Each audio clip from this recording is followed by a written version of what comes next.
En gang imellem. Det er godt. Det ser ud som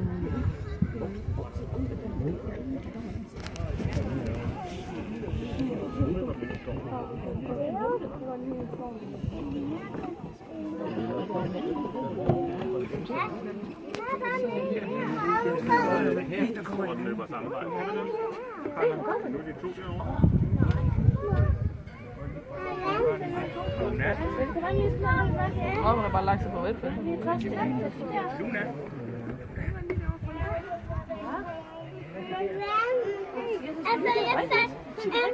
Se, du kom dernede.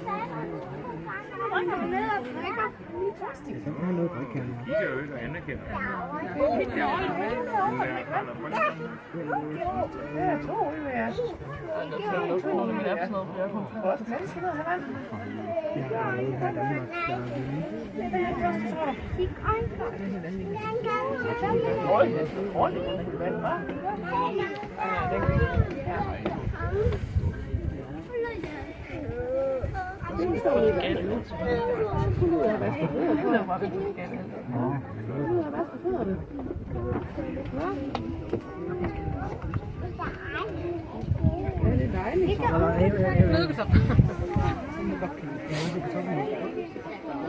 Til den tid igen. Du kan være klar til at give den mad. Skal vi ikke gå længere ned, så vi kan se? Så kan man kun gå øjenkontakt med. Endelig siger jeg, at man kigger på dem.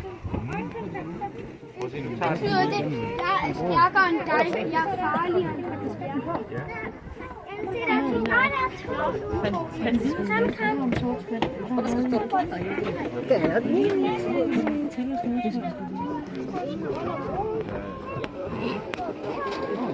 Kommer der? Nå, goddag. Du kan godt huske den der.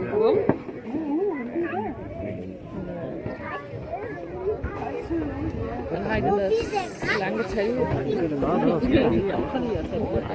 Nu er det ikke Jeg tror, vi gør det, vi kan lægge ned. Det er nok at smule nogle gange. Det ved vi.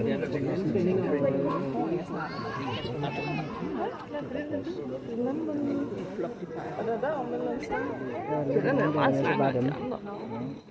Så er der kun vist 2 derovre. Så, prøv at se. Prøv at se. Så ved de, der er mad. Goddag og velkommen til Ulveparken. Om et øjeblik vil en af vores dyreguider fortælle om ulvene. Men dyreguiden fortæller, skal vi venligst bede jer om at være stille, så alle kan få glæde af fortællingen. Vi skal gøre opmærksom på, at det hverken er tilladt at sætte børn på rækmærket eller at klatre i rækmærket. Vi ønsker jer rigtig god fornøjelse. Hello and welcome to the Wolf Park. In a moment, one of our guides will do a presentation on the wolves. While the guide is speaking, we kindly ask you to be quiet so all visitors can enjoy the presentation. We remind you that you are not allowed to climb on the railings or put children up on the railing. This presentation will only proceed in Danish, but should you have any questions, feel free to ask the guide when the presentation has finished. Thank you. Hej alle sammen og velkommen her i Ulveparken. Mit navn det er Signe, og jeg skal fortælle jer lidt om vores ulve her, imens de får så sådan en lille middagssnack her. Til at starte med, der har jeg sådan lidt frankfurter med, og så har jeg også lidt pølsestykker fra caféen, og så sådan nogle små stykker svinekød her. Så vi kan jo lige se, om der er noget, de gider at have. Det er lidt nogle gourmet-ulve, vi har, så nogle gange venter de altså også på, at der kommer noget lidt mere lækkert. Det plejer der altså altid at gøre her til sidst af fodringen. Så det er altså nogle gange lidt mere spændende, end det vi kaster ud her nu. Og han kunne da godt lige tage det op i munden, hvis det nu skulle være, der ikke kom andet. De ulve, vi har her foran os, det er den europæiske gråulv, og det er altså den selv samme slags ulv, som findes i det meste af Europa. Og det er altså også den slags, som vi har her i Danmark. Lige nu der med, at der er cirka 42 ulve i Danmark fordelt på nogle par og nogle enlige ulve. Fordi i starten, da ulven den kom her til Danmark i 2012, der var der altså nogle unge enlige ulve fra flokken i Tyskland og Polen, der vandrede over den dansk-tyske grænse for at finde lykken. Og lykken for sådan en ulv, det er altså at finde sig en kæreste. Så skulle to enlige ulve være så heldige at møde hinanden, så vil de altså forsøge at slå sig ned i et ledigt territorie, begynde at få hvalpe og starte deres egen lille ulveflok. Sådan en ulveflok, den består nemlig ikke bare af en gruppe af tilfældige ulve, der har besluttet sig, at nu skal de et lille bofællesskab. I stedet så er det altså en familieflok bestående af far, mor og børn. Og ligesom hos os mennesker, så vokser de her ulveunger altså på et tidspunkt op, flyver de selvfølgelig fra gaden. På det tidspunkt, så gør de altså præcis som deres forældre gjorde det i sin tid. De finder sig nemlig et sted, hvor de kan få sig en kæreste, og hvor de kan slå sig ned og få deres egen lille ulvefamilie. I har måske alle sammen hørt, at det ene par i sådan en ulveflok bliver kaldt for alfaparret. Og med sådan et navn, så får man altså hurtigt en masse billeder op i hovedet. Man ser dem som de her diktatorer, som har kæmpet sig til magten, som rager alt mad til sig, og som slår hårdt ned, hvis de andre ulve skulle træde ved siden af. Men nu er det jo en familieflok, så fordi at forældrene det er de ældste og mest erfarne ulve, så behøver de altså hverken at mobbe eller tyrannisere de andre for at være dem, der sætter dagsordenen. Det er måske lidt ligesom hjemme hos jer, hvor det som regel også er mor og far, der bestemmer, hvornår man sætter sig ind i bilen og kører sig en tur i Skandinavisk Dyrepark. Derfor er man altså gået væk fra betegnelse alfaparret, og i stedet så kalder man dem altså bare for forældreparret. Fordi det altså meget bedre beskriver den rolle, som de har i deres flok. I de her flokke, så kan der altså også nogle gange være ulve fra flere sæsoner. Og så bliver man altså nødt til som ulv at være noget socialt anlagt. Fordi hvis der opstår kommunikationer, så skal man da kunne kommunikationer eller andet, så skal man kommunikere med hinanden. Og ulvene, de har altså et utroligt detaljeret indbyrdes sprog, så de kan altså nemt snakke sammen. Ulvene er faktisk et af de eneste dyr foruden os primater, som kommunikerer igennem deres ansigtsudtryk. Derudover så bruger de altså også hele kroppen, når det er, de skal snakke sammen. Så altså vinklen på ørerne, positionen af halen og kropsholdningen er alle sammen meget vigtige signaler, når ulvene de skal snakke sammen. De her signaler, dem så I måske lidt her i starten, hvor nogle af jer undrede lidt om, hvad det var, gutter hernede havde gang i. Og det de lavede var egentlig bare, at vores ene ulv fra hende, Odin, han altså bare lige skal bestemme det hele, så det skal Loke selvfølgelig lige have at vide, at Odin han skal altså ham, der har første valg, når det gælder maden her. Fordi vi har altså også en lille familieflok her i parken, men i stedet for at have et forældrepar, så har vi altså to brødre, og de hedder som sagt Odin og Loke. Odin, det er ham, der står herhenne til venstre for mig og går og gnasker i et lille stykke grisehud lige nu. Og han mener altså selv, at han bestemmer alt her i parken. Men han har altså ikke ret meget at have det i. Han er nemlig anlæggets allerstørste bangebuks. Så hvis der skulle ske noget nyt og uforudsigeligt herinde i anlægget, så sender han altså rigtig gerne hans bror Loke herhen i forvejen, fordi så kan han jo selv lige holde sig lidt tilbage, og det er altså det, som Odin han definerer som lederskab. Herhenne til højre for mig, ham der står hernede og gemmer sig lidt, det er altså Loke, ham der kommer hen for at tænke lidt hen med mig, for at spørge, om jeg ikke lige har noget lidt mere lækkert.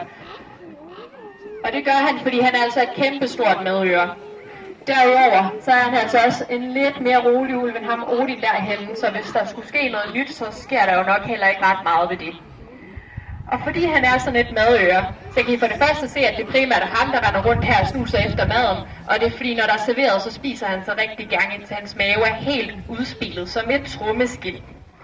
Og det er altså ikke noget, han har for fremmede. Det er altså noget, han har til fælles med de vilde ulve. Fordi ulve i naturen, de ved altså aldrig helt, hvornår det er, de kan få lidt at spise igen. Så når der endelig er noget mad, så handler det altså bare at proppe så meget ned, som man overhovedet kan få plads til.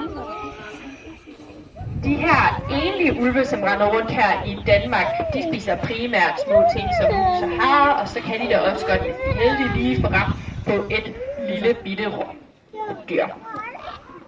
Men har man så kræfter og snilde som en ulveflok på en 5 ulv, så kan man altså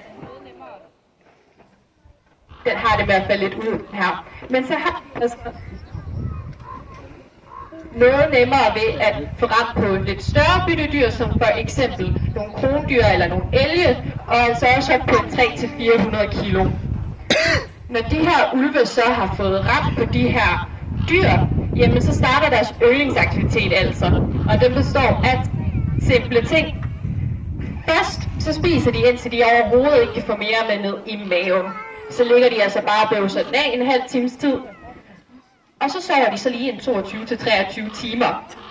Når de så vågner igen, så starter det hele forfra. Så først så spiser de igen, indtil de er lige ved at kaste op. Så bøvser de en times tid, og så sover de altså igen yderligere en 22-23 timer. Det her, det kan de her ulve altså blive ved med i en uges tid, hvorefter at alt maden er sluppet op, men så har de også en masse energi til at tage ud på jagt igen. Når de her ulve, de er på jagt, så kan de altså godt finde på at tage noget, vi mennesker er knap så glade for, og det er altså vores husdyr. Ulve, de er nemlig utroligt tilpasningsdygtige, og det betyder altså, at de har det med at gøre det, der bedst kan betale sig. Og det er altså lidt nemmere at fange sig sådan et får, som står spadet inde på en mark, end det er at fange sig et rådyr, der har en hel skov at blive væk i. Man kan altså næsten kalde sådan et får for fast food for ulve, så man kan måske ikke helt fortænke dem i, at de engang imellem også tager en lidt nemmere løsning, ligesom når vi en fredag aften slutter os for at bestille en pizza. Men for en 200 år siden, så kunne sådan et dødt husdyr altså godt betyde, at ens børn måske skulle gå sultne i seng. Så sådan et uventet besøg for de her ulve var altså ikke noget, man var så glad for. Så store konsekvenser har sådan et besøg dog ikke i dag. Men kombinationen af døde husdyr og historier og myter om rødhætteulven og Peterulven og den store stykke ulv og andre, hvor ulven den optræder som skurk, så gør det altså, at vi mennesker i dag har et noget anstrengt forhold til de her ulve. Jeg kan dog med stor ro i stemmen sige til jer, at ulven den er altså mere bange for os, end vi bør være for dem, så der er altså simpelthen ikke noget, man skal være bange for i forhold til at gå sig en tur i skov eller sende sine børn i skovbørnehave. Der er altså store chancer for, at den her ulv både har set, hørt og lugtet os, længe inden vi overhovedet har fået øje på dem. Skulle man nu alligevel være så heldig at stå ansigt til ansigt med en af de her ulve, så er der altså kun én ting, jeg gerne vil minde jer om, og det er at nyde synet af den. Og hvis man nu lige er hurtigt, så lige får taget sit kamera op af lommen og lige får taget sig et billede, for ellers er det altså ikke sikkert, at folk de tror på, at man rent faktisk har set en af de her danske ulve. Så er de altså nemmere på. Og det er de altså, fordi at jeg har taget sådan et her lidt med. Og det, jeg så sagt havde med, det var sådan her pølsestykker og sådan noget. Det var ikke lige det mest populære lige nu, men de skal altså nok få spist det senere. Det er som sagt nogle gourmet-ulve, så de venter altså på, at jeg kaster noget lidt mere lækkert. Så til dem, der har altså taget sådan nogle store skiver flæskesvær her med næsten. Det er altså sådan noget grisehud, og det er altså lidt mere lækkert for sådan et ulv. Især hvis man lige lader det ligge i solen lidt, og det også lige kan rådne en smule, så er det altså bare så lækkert, som det kan blive. Vi kalder det sådan lidt for flæskesvær eller en lille snack, fordi at det er det egentlig også. Det er egentlig primært sådan, at de lige kan få lidt at tykke på her i løbet af dagen, men også så det er lidt nemmere for jer at se dem. Så deres store måltid, det får de altså først her senere i aften. Og der får de altså som regel en hel jersikal til deling med et par dages mellemrum. Og det svarer altså til, at de spiser mellem 3-4 kilo kødknogler dagligt. Så det er altså ikke fordi, at de på nogen måde sulter, og det er altså også derfor, de vælger med omhu, hvad de helst vil have plads til i maven først her. Men det var altså primært det, jeg vil have at fortælle her, og jeg har også lige fundet ud i spændende her til ulvene. Men mens jeg lige har jeres opmærksomhed, så vil jeg lige minde jer om vores vigtigste retningslinjer. Nemlig, I skal huske, hvor I må fodre, og hvor I ikke må fodre dyrene. Så har man købt noget mad her oppe i entréen, så er det kun vores dørdyr og vores geder, man kan fodre. Derudover så skal jeg minde jer om, at børn under 12 år altid skal være i følge med en voksen, og skal man ryge, så skal det foregå i picnicområderne, hvor der er askebær på bordene. Derudover vil jeg også minde jer om at få lidt væske i dag, for det er altså ret lummert. Og ellers så er næste fodring her klokken 1 i vores ørnevulgære. Og hvis så kommer sådan en 5-10 minutter før, så kan man altså komme med ind og sidde, og så kan man altså have en chance for, at man lige får en ørn over hovedet. Ellers, hvis I har nogle spørgsmål, så kom hen og stille dem til mig, så skal jeg prøve at svare på dem så godt, som jeg kan. Og ellers så vil jeg bare sige tusind tak for opmærksomheden, og så håber jeg, I får en rigtig dejlig dag herude i parken.